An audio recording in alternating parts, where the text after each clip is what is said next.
Welcome to Ask Logicool, Episode 5. Last time we looked at the importance of being able to spot when an audience is losing interest or focus.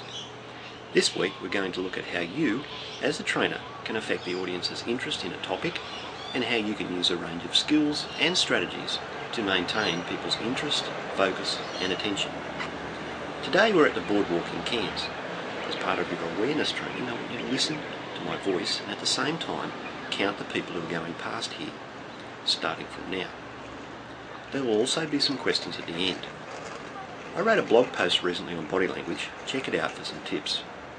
The main point here is that your body has to demonstrate action, interest, openness, energy and enthusiasm. If you're slouching, sitting behind a desk, leaning on a wall, you're not only looking sleepy, you'll put people to sleep. Keep a good steady but constantly scanning eye contact with every participant. Don't just aim at your favourites or the people who are getting it. Check everyone on regular intervals and engage them. Don't stare at one individual for too long though, as it is intimidating. Good even eye contact keeps people alert. Movement is also important. Not pacing up and down in a very vigorous, distracting way, but just enough to ensure that the audience has to regularly shift their eyesight and refocus. This breaks up the opportunity for the participants' minds to wander. If you move to another part of the room and the participants' eyes do not follow you, they are not with you. Most likely they are thousands of kilometres away. Movement of arms and fingers are also important. Everybody in some way uses their arms, hands and fingers to talk, some more than others. Don't exaggerate it, but let your natural style take over. But, in other words, if you're looking like you're waving in a helicopter on an aircraft carrier, you're overdoing it. Watch other people when they're talking to each other in normal social settings. This is the sort of thing you are trying to emulate. As a trainer though, we can stress certain arm and hand movements for effect, i.e. pointing at the whiteboard, extending your arms to indicate the whole group. You might think that it is odd, but dress is also important in keeping attention.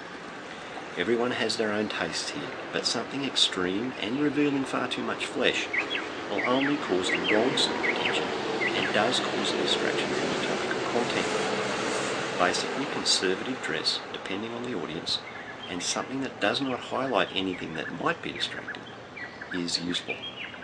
A bit of colour is good, but don't look like a neon sign. The use of voice is also critical. Definitely not monotone, and use volume for effect. Talking softly for short periods ensures that people are paying attention. Some people talk loudly in the belief that this will maintain attention, but in fact it achieves the opposite. If it is very loud, it is very annoying. Energy in your voice is the real key. Without it, you might as well record your voice and play it to the group. Questions are one of the key strategies used to maintain focus and interest. If you're about to say something new, give an opinion, introduce a new topic, ask a question instead. Over half of the time, the participants will know, if not the full answer, but at least part of it, which then allows you to add more expert information on the topic. Here's an example. You're about to say, in a class, the 3 important design factors for learning resources are.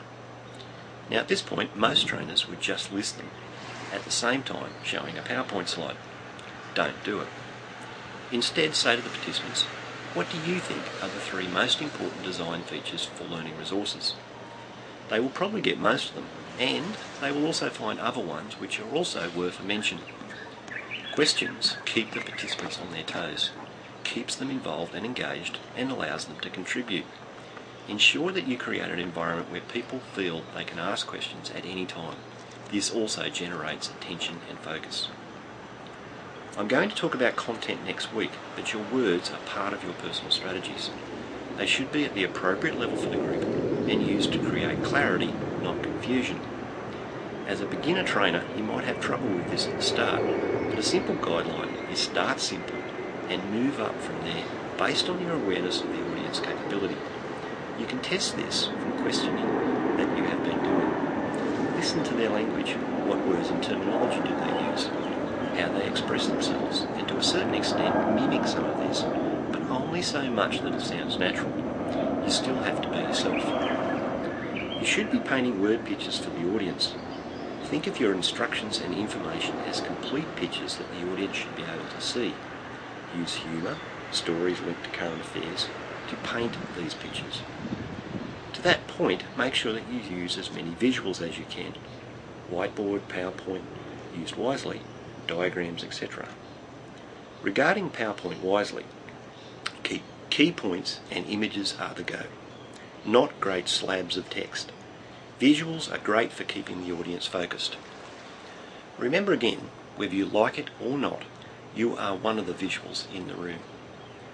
I could probably add in many more strategies here, but the key point is that even with a lousy, boring topic and a poorly written session plan, at least half of the participant focus and attention is based on what you physically do with your body, mouth, ears and brain. You must be alert, attentive and self-monitoring. Your aim is to get the audience to understand what you have to say, and you should be totally committed to achieving that with all of your personal tools at hand. It requires a great deal of practice to get very good at it, but is also a lot of fun and is essentially what the job is all about. If you have any more questions on this topic, please send them to me. Next week, I'll be looking at the role of program design in keeping participants focused and interested. Remember, good training has nothing to do with good luck.